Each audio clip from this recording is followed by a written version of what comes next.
Hi YouTube, this is Chris with the Po' Boy Special Channel. Guess where we're at today? I just got here and hey Scott. Hey, Hey, do you mind if I come back there? yeah, come on back. All right.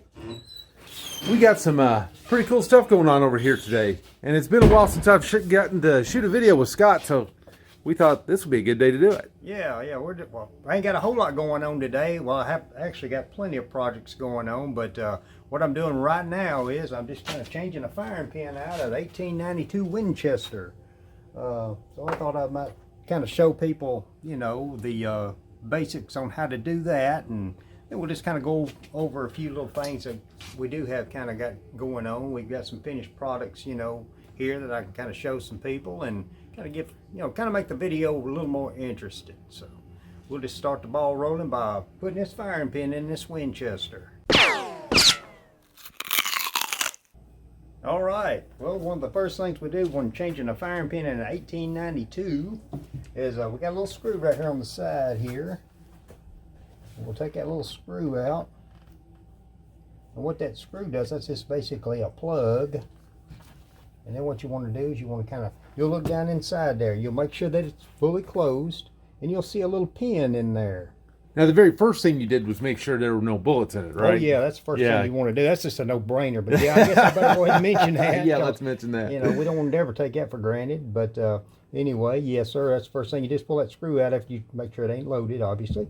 And then you'll see that pin down in that little hole right there. So what you need to do is you need to turn the rifle over.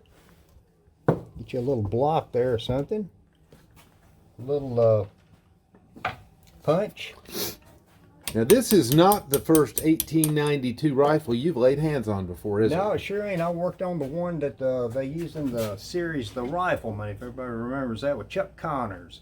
As a matter of fact, I got some autographed pictures over there that the guy that played in the band Highway 101, his name is Jack Daniels, and Chuck Connors' real son, Jeff Connors, come down, brought it down, and did a little work on that. We all had our picture made and all that, but we got the Wall of Fame over there, with us all standing there with our pictures made.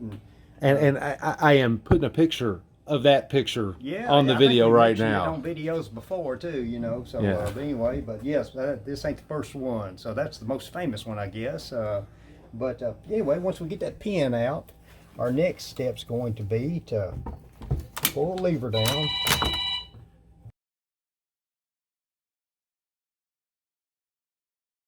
Sorry about that phone call, folks.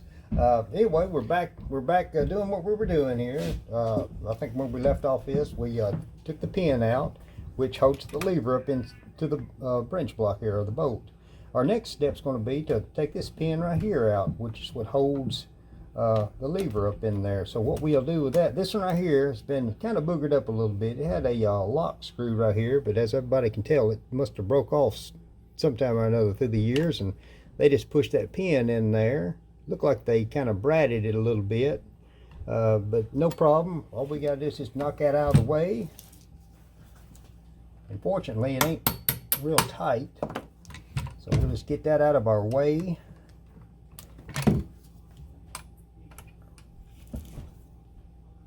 There we go. Get our lever out of the way, and then basically all we got to do at this point, pull that back so far, and then you'll notice right here we got a pin right here, and that's what's going to be holding our firing pin in.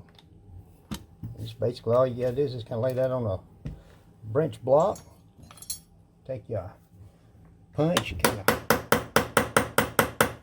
push that out of the way. There we go. And once we get that out of the way, it just come right out. There we go. All right, so the old firing pin is there, but it's missing the pin. It's broke. Here's our new one here, and looks like everything matches up real nice. Of course, the only true test is once we get it in there, you know, so we'll see. I don't think there's going to be too much fitting to this one involved. It looks like it's pretty much the same firing pin. So we'll just basically do everything in reverse. Push that in there. Let's see. When you do this, you want to make sure that that little cutout right there Can you see inside that hole there? I don't know if it's close enough or not, but You can try to get over there. Can't really tell with the camera if I'm getting in there or not. yeah. Well, anyway, you just want to push that in there until you see it open back up in there. Okay, so you That's got to what we line did. up the holes. is Yeah, what it basically, you is. just want to line that little cut out. Yeah. Like what's on that right there.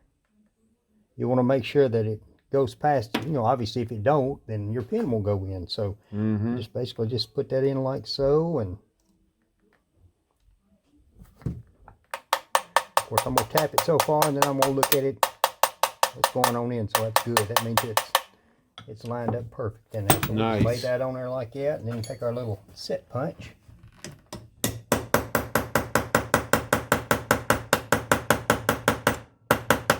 Make sure you get it pushed in all the way to where it won't hang on the inside of the receiver. There we go. Yeah, that's smooth action there. Yeah, and then I'll take and now we can see the firing pins protruding, which is It sure is. yeah. Yep, So can see it. That's a good sign, ain't it? And then basically we'll just push that back in there and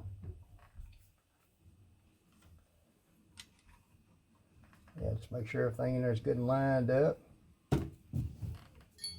Let's see. There we go. Get them locks down there right quick.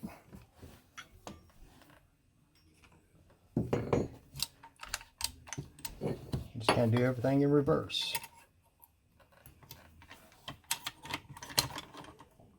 All right. And just take your finger, kind of push that up in there, making sure that that lever is, that you can see clean through there. And I can. And then I'll take this pin. You'll see the pin's got a tapered end on it. Okay, let me see if I can get that on the camera Yeah. there. There we go. All right. Always make sure you put your tapered end in first. Take some kind of push it. It should push relatively easy, like that one just did. Mm-hmm. And then we'll take our little screw there to make sure it don't come out on us.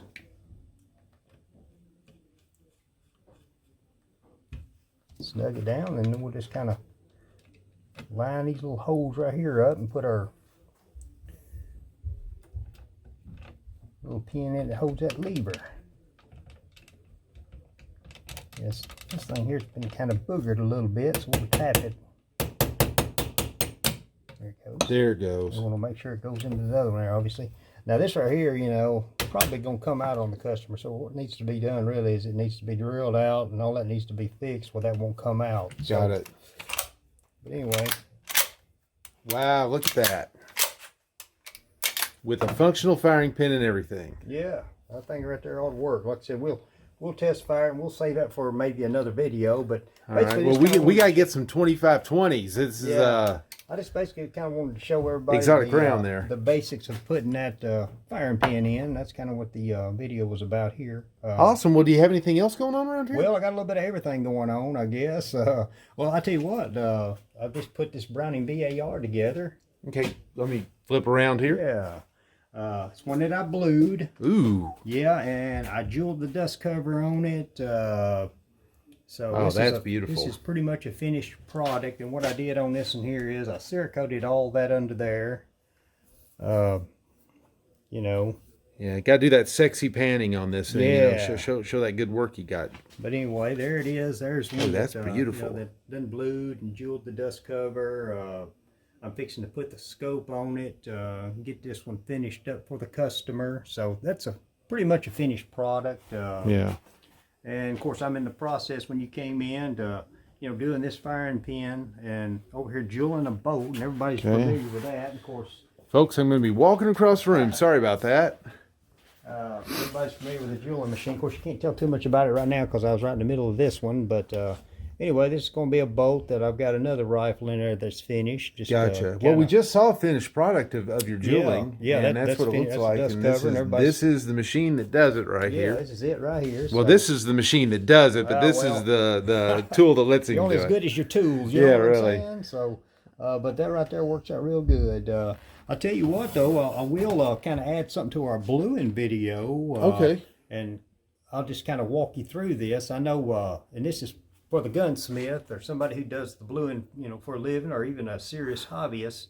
The hold, if you're into the bluing thing at all, you know, you got to polish your gun down, and if you're like I am, you like to have at least 8 to 10 guns to blue. Well, it might be, you know, 15, 20 days before you get around to bluing. So Brownells had this product called Hold, and you could spray that on there, and it wouldn't have to worry about it rusting up. It'd be good, you know. Oh, wow, bluing. yeah. Yeah, you know. So you polish it up, put a hold on there, and then Here's the only problem, man. You can't get the hold no more. Oh, and I've had no. other gun smiths and people ask me, well, what do you do? You know, and I've heard the old myth, well, you can spray hairspray on it and all that. Well, I tried all that. No, that works. It works for a few days, but yeah.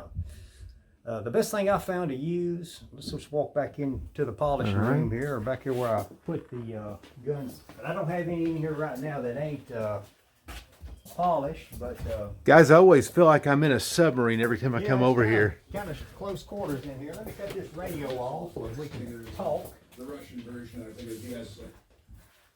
What I do here is I took and I got this box here to keep dust off things, but you don't need that.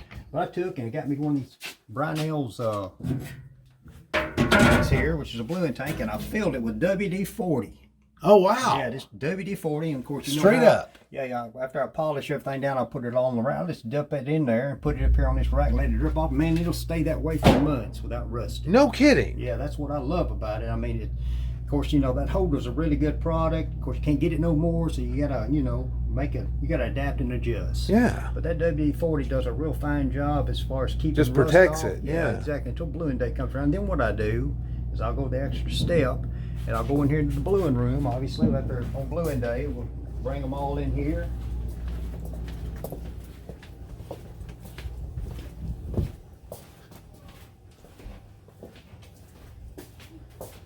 Of course, I put them all in here. You know, when bluing day comes, I'll have them all in here, and they'll have the WD-40 on them. And what you do is you just fire up your 909 cleaning solution, and that pretty much takes all of it off. Got it. I mean, it does a great job. Now, you got to buy more 909, but it usually does a really good job. But I went on ahead and done the extra step. I'm in the process of it. I'm going to go pick it up this weekend. I got me another tank right here. Stainless steel tank. I got a little water wow. right now just to make sure we ain't got no leaks. But I'm going to fill it with Simple Green. Simple Green, what's that? It's a cleaning solution. You can get it at Lowe's. As a matter of fact, a lot of people use it for cleaning guns and stuff. So what I'm going to do just to make sure that we got all the WD-40 off is I'm going to stick it in the Simple Green, let it set in there for a couple of minutes, come out of the Simple Green, put it in the rinse tank, and then put it in the 909. That'll save me on my 909, and it's just an extra step. It's been doing just fine without the Simple Green. I'll take it the Simple Green is less expensive than the 909 is. Well, you want to use the 909 too, but I just did that as an extra step. Like Got I it. said, it was doing real fine even without the Simple Green. Like I said, I ain't even tried that yet, but I thought, you know, it'd be a good idea to, you know, stick it in the Simple Green first, Sure. into the rinse tank, and then into the 909. Well, that's one thing you are is thorough. Yeah, I just want to make sure we ain't got no traces of oil or anything. The reason why I'm doing that, I mean, it blues up really good. There's one behind you, you know, that I blued. I'm just in the process of putting back together. That's a high polish on that one.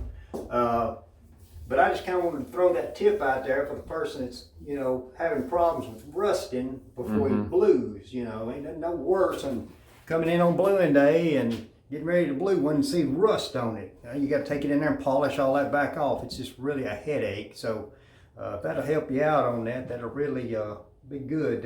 Like I said, WD-40 does great. And I always dip mine in there. Yeah. You can spray it on there. But just dip it in there, and then on bluing day, bring it in here, Simple Green it, rinse it, 909 it. I mean, that way you know it'll turn out good every time. that's as far awesome, as, yeah. You know, being degreased. So Yeah. just a little tip there. So.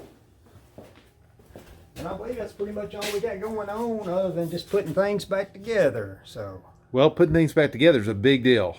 yeah, that's the main thing, isn't it? Yeah, You wanna really. make sure it gets put back together and done right. You know, other than just your basic repair jobs. You know, here's one right here that was interesting. I wish I'd have made a video on it. This right here is a little Bursa 380, and what happened was they were shooting it, and a squib load got in there. Oh. Yeah, and what happened was, Now, folks, a squib load means, are you going to explain what a squib load basically is? what it boils down to is the bullet hung in the barrel. Yeah. You know, and of course you shot the next round, and of course it didn't blow up. But what did It happen, didn't blow up. No, it didn't blow up. But what happened Wow. was, let's see, here's a barrel right here that a squib load got, and this is the 32 right here, Okay. Walther. But it performed. It makes a little bulge in the barrel. Yeah, it overpressures the barrel. Yeah. Yeah. Well, in this case right here, it made such a big bulge you couldn't get the slide off. Got it. Ain't nothing else to do but throw the gun away unless you do what I did, and that's just get in there and drill out the old barrel. And what you do is you just keep drilling it out till it's so thin. Then you take your Dremel tool and go up in there and cut that little donut out until basically it just gets so thin. You can just pull it out of there, and that's how you get that out of there. And of course, now we can get it out. Now I'm just waiting on the new barrel to get new here. barrel, yeah. Right, and then you just press that old barrel out, which here's what's left of the old barrel. Oh my gosh. Yeah, I wish you would have shot a video of this too. That would have been a good one. I just didn't think nothing in the world about it. I thought, well, you know what? I'll mention it anyway. So yeah. But kind of giving those out there who might have a bulged barrel, Yeah. a lot of times you just kind of give up on it, but yeah, the only way to get that out is just keep drilling it out until it gets so thin where you just get up in there and just kind of cut it out. Yeah. So anyway, just another little tip for the person that does it for a living or a serious hobbyist. There you go. All right. Well, thank you, Scott. I appreciate it. Yeah, man, I appreciate you coming down. Like I said, we're going to have to start making some more videos, but at least we had an opportunity to make a short one here. So That's right, hopefully yeah. it'll be educational for folks. All right, folks. Well, thanks for watching the videos. If you need to get in touch with Scott, Yeah, area code 615-746-9668. Just call me. If I don't pick up, leave me a message. I'll call you back. We'll discuss the project that you got, and I'll let you know, the turnaround time on it. Right now, the turnaround time's been kind of far out, but most of the folks I've been working for is the one that's got the old family heirloom. It's been in the closet for 30 years, and most of them ain't no big hurry anyway, so kind of out of sight, out of mind, and when you get it back, it's like a kid at Christmas, So, anyway, it works out real good.